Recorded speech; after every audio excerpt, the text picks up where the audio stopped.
HB Krishnacharya నేను తెలంగాణ దేశం leader అధినేతగా మాట్లాడుతున్నాను యూట్యూబ్ ఛానల్ ద్వారా.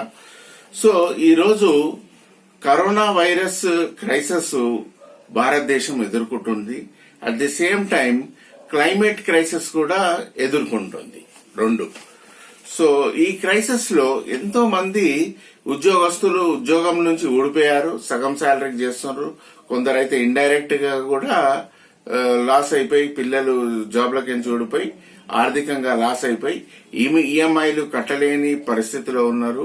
సో ఎగ్జాంపుల్ గా యాక్సిస్ బ్యాంక్ గాని వేరే బ్యాంకులు గాని గూండాలను ఇంటికి పంపించి హరాస్మెంట్ చేస్తున్నారు. సుప్రీంకోర్టు ఏమో వాయిదాల మీద వాయిదాలు వేసి మోరటోరియం ఎక్స్టెండ్ చేయని కోసము వాయిదాలు చేస్తున్నారు. సో ఈ సమయంలో ప్రభుత్వానికి మోడీ గవర్నమెంట్ కు చాలా కష్ట పరిస్థితిలో ఉన్నాడు. ఎందుకంటే ఈ రోజు మనము ఇన్కమ్ ఎకానమీ అనేది పెరగాలి, జాబ్స్ క్రియేట్ చేయాలి. సో ఈ రెండు కలగాలంటే ప్రైవేటైజేషన్ టాపిక్ ఏంది వచ్చేసి ఆ ఉద్దేశమే ఈ video.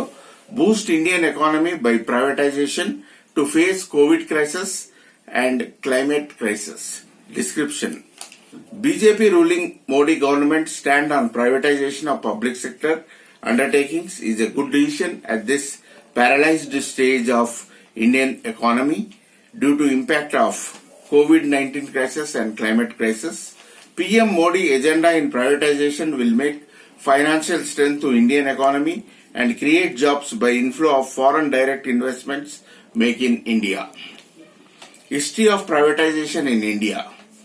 Late Mr. Rajiv Gandhi of Congress Party introduced focus on privatization, liberalization, globalization, deregulation and free market economy in the year 1980s.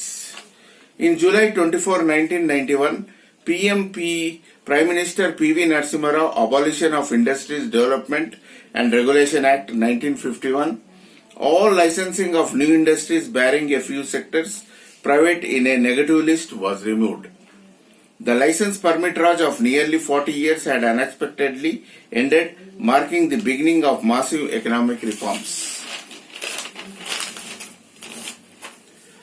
India has a mixed economy in which private and public sectors exist, especially in the areas of banking, telecom, road transportation, education, healthcare, manufacturing, trading of different goods among others. Indian economy is an open market economy, is an economic system with little to no barriers to free market activity. An open market is characterized by absence of tariffs, taxes, licensing requirements, subsidies, unionization and any other regulations or practices that interfere with free market activity. Economic liberalization is the lessening of the government regulations and restrictions in an economy for greater participation by private entities, making the economy more market and service oriented and expanding the role of private and foreign investment. Purpose of liberalization: desirable process for emerging and developing countries to have unrestricted capital flowing into and out of the country, boosting economic growth and efficiency. Prime Minister Modi agenda in privatization will make financial strength to Indian economy and create jobs by inflow of foreign direct investments. As India has to inspire from United States of America is a superpower nation by privatization of businesses as the dollar stands number one currency in the world. We have to know that disadvantages in the public sector undertakings difficult to manage due to political interference, risk of producing inefficient products, financial burden, misuse of power, consumer interest ignored, expensive to maintain, operate, antisocial activities, charging too much for a product, overall unit running in losses. For example, Telangana State Road Transport Corporation in Telangana. As advantages of privatization create jobs and increase financial growth in the Indian economy, improve service quality, efficiency, innovation, improve maintenance. Conclusion of the video. India has vast resources like land, labor, water, roadways and transportation. Thereby privatization will make India a superpower nation by inflow of foreign direct investments. At this time, every citizen should think, realize on opportunities to earn income at the level of his best after education. Government of India should make more demand for earned income by making reforms to devalue unearned incomes activities like unorganized finance mafias. Most of the citizens not doing to invest in business due to get losses, thereby investment in immovable properties make more revenue than doing business. Can we convert black money into white? ఈరోజు ఎవరైతే ఉద్యోగుల నుంచి ఊడిపోయారో, సగం శాలరీకి చేస్తుండ్రో, indirect గా loss అయి వాళ్ళ పిల్లలు జాబ్లకించి loss అయి రెవెన్యూ లాస్ అయి ఈఎంఐస్ కట్టలేని పరిస్థితులు ఉన్నారో, ఇంటికి బ్యాంకు వాళ్ళు థర్డ్ పార్టీ గుండాస్ ను పంపించి డైలీ ఫోన్ కాల్స్ తోనే హెరాస్మెంట్ చేస్తుండ్రు. ఇది కోవిడ్ క్రైసిస్ మీద వచ్చిన ప్రభావం అన్నమాట. ఇందులో గవర్నమెంట్, మోడీ గవర్నమెంట్ కూడా చాలా కష్టంలో ఉంది ఇప్పుడు. ఎందుకంటే ఈ రోజు 8 తారీఖు నుంచి 10 తారీఖు మధ్య టై గ్లోబల్ సమిట్ 2020 అని వర్చువల్ మీటింగ్ దేశవ్యాప్తంగా పెట్టారు, అంటే వీడియో కాన్ఫరెన్స్. సో వచ్చి భారతదేశంలో పెట్టుబడి పెట్టండి, మ్యానుఫ్యాక్చరింగ్ వేయండి, ఇక్కడ అన్ని రిసోర్సెస్ ఉన్నాయని చెప్పనీకి అనమాట.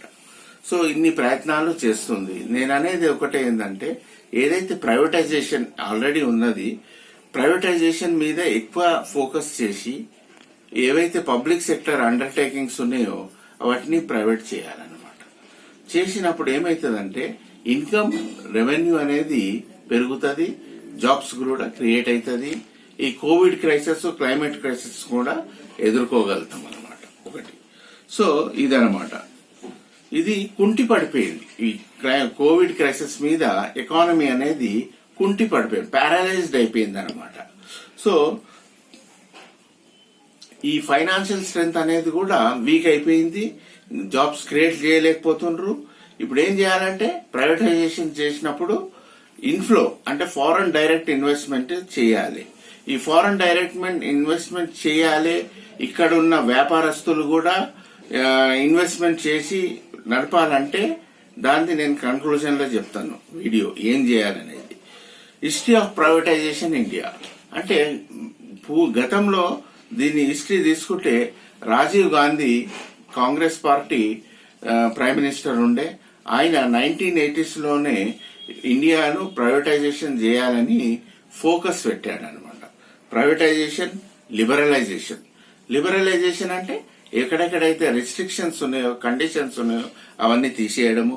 గ్లోబలైజేషన్ అంటే ఇక్కడున్న ఉత్పత్తి చేసేది ఎగుమతులు చేయడము ప్రపంచ వ్యాప్తంగా. డీరెగ్యులేషన్స్ అంటే ఇండియన్ ఎకానమీలో ఏవైతే రిస్ట్రిక్షన్స్ ఉన్నాయో అవన్నీ తీసేయడము. Free market economy.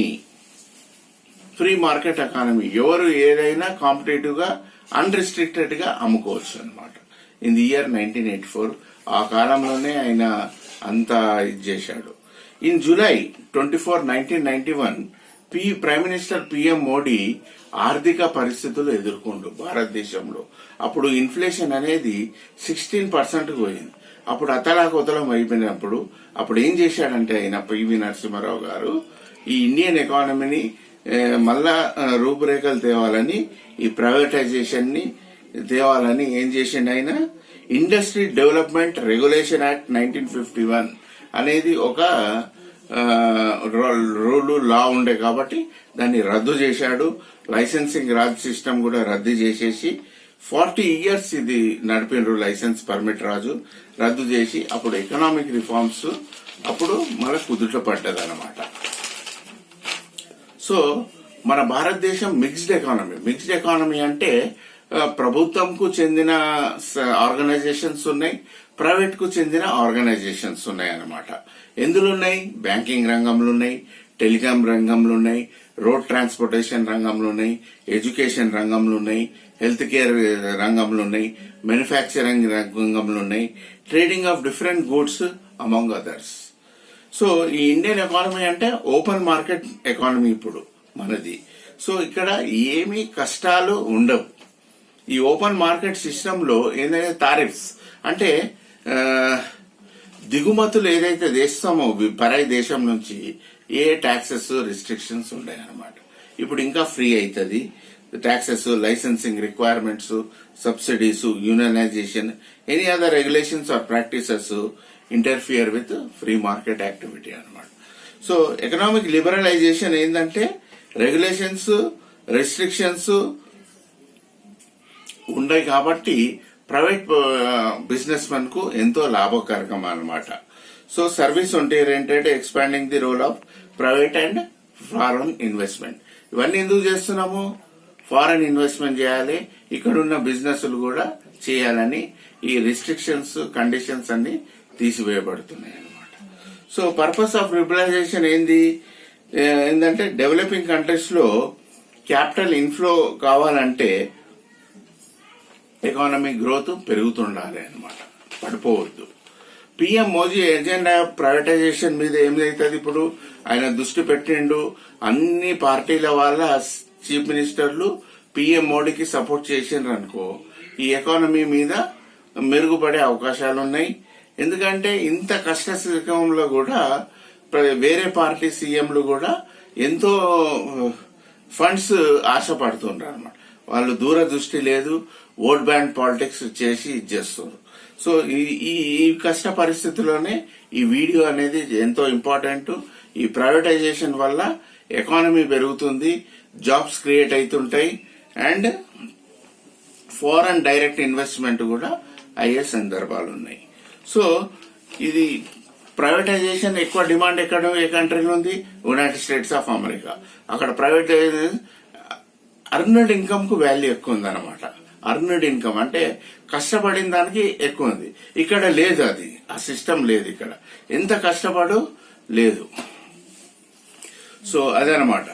ఇంకొకటి అర్నడ్ ఇన్కమ్ కు ఎక్కువ డిమాండ్ ఉంది మన ఇండియాలో. ఎందుకంటే బ్లాక్ మనీ సంపాదించాలి, బ్లాక్ ని వైట్ చేయాలంటే భూములు, జాగాలు, బిల్డింగ్లు కొనాలి, మళ్ళీ అవి రెంట్స్ కి ఇవ్వాలి. ఇట్లా దానికి అనుకూలంగా రూల్స్, లాస్ పొలిటీషియన్స్ చేసుకుంటారు కాబట్టి సుఖంగా బతికేస్తున్నారు. సో ఇది తీసేయాలి, రిఫార్మ్స్ తేవాలన్నమాట. తెచ్చి ఓన్లీ కష్టపడిన దానికి చేస్తే ఈ ఇండియన్ ఎకానమీ బూస్ట్ అవుతుంది.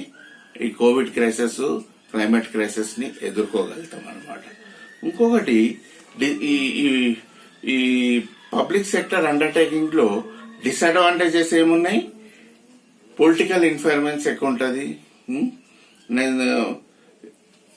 ప్రోడక్ట్ ఎఫిషియెంట్ గా ఉండదు, క్వాలిటీ ఉండదు, ఫైనాన్షియల్ బర్డన్, అప్పులలో ఉంటది, misuse of power, consumer interest ignored.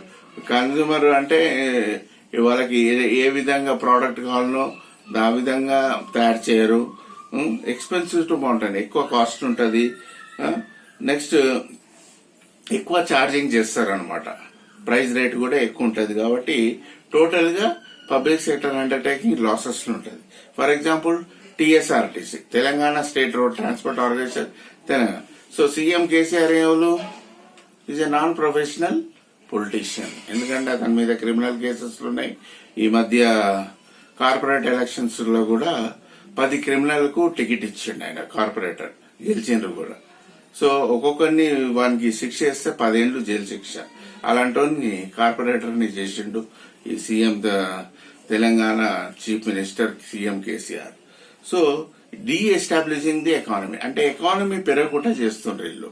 So TSRTC private చేయాలి, అది ఎప్పుడు అప్పులలోనే ఉంటది. అప్పులు ఆ టీఎస్ఆర్టీసీ నడిపిస్తుంది, పబ్లిక్ సెక్టర్ అంటే చేస్తుందంటే ఎందుకు? వాళ్ళకి జీతాలు ఇవ్వడానికి, వాళ్ళ డిమాండ్స్, డొక్కు బస్సులు నడపడము, electric solar system, CNG gas system లేకపోవడము, ఇది వ్యవస్థ ఇలానే తయారైపోయింది. ఎప్పుడైతే ప్రైవేట్ చేస్తారో ఇవన్నీ వస్తాయి. రాబోయే రోజుల్లో కూడా క్లైమేట్ క్రైసిస్ ఎదుర్కొంటాం, అది అనమాట. సో అడ్వాంటేజెస్ ఆఫ్ ప్రైవేటైజేషన్ ఏంది?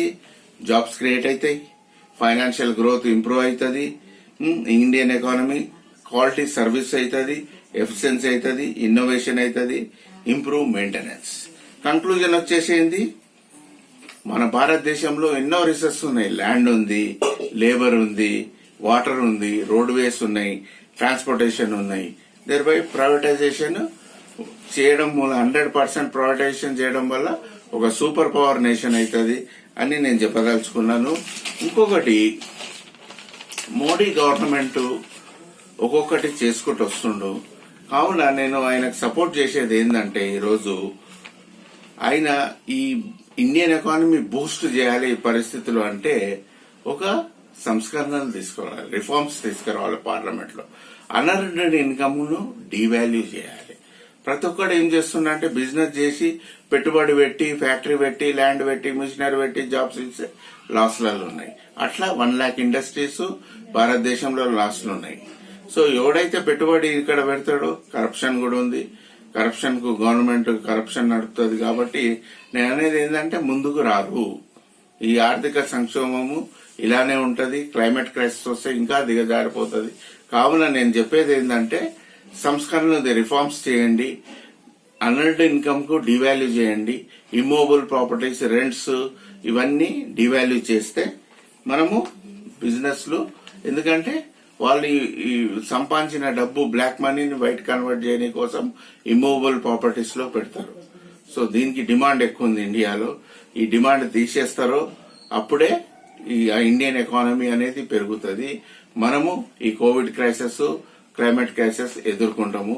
సో మీరు అందరు ఈ వీడియో చూసి ఎవరైతే అప్పులాలు ఉన్నారో, కష్టాలలో ఉన్నారో, బ్యాంక్ వాళ్ళు ఇంటికి వస్తుండ్రో, బ్యాంక్ వాళ్ళు ఫోన్ చేస్తుండ్రో, ఇది ఈ యొక్క వీడియో అందరిని సబ్స్క్రైబ్ చేసి అందరికి షేర్ చేయండి. అప్పుడు ఏమైతుందంటే ఈ అవేర్నెస్ చేసి ఈ వీడియోని బలపరిస్తే మీకు సుఖంగా భవిష్యత్తు ఉంటుందని నేను కోరుతూ నేను సెలవు తీసుకుంటాను. నమస్కారం.